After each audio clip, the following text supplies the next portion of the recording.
هايبر خليني أفهمك. غابة الأمازون صعبة، الرولينج سكاي صعبة. ممكن عندك حق.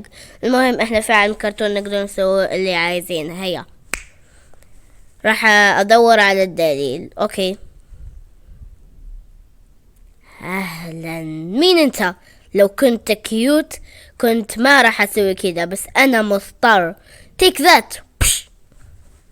رجعت هايبر، شوف إيش عندي. إيش ذا المنظر؟ آسف قتلت هذا كنت. شيش.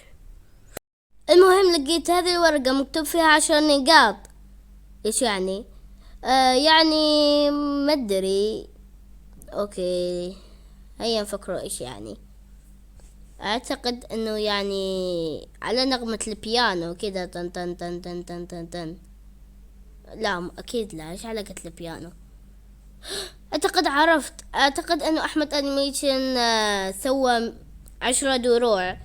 درع 10، درع 20، درع 30، درع 40، درع 50، درع 60. خلاص فهمنا. ودرع 100.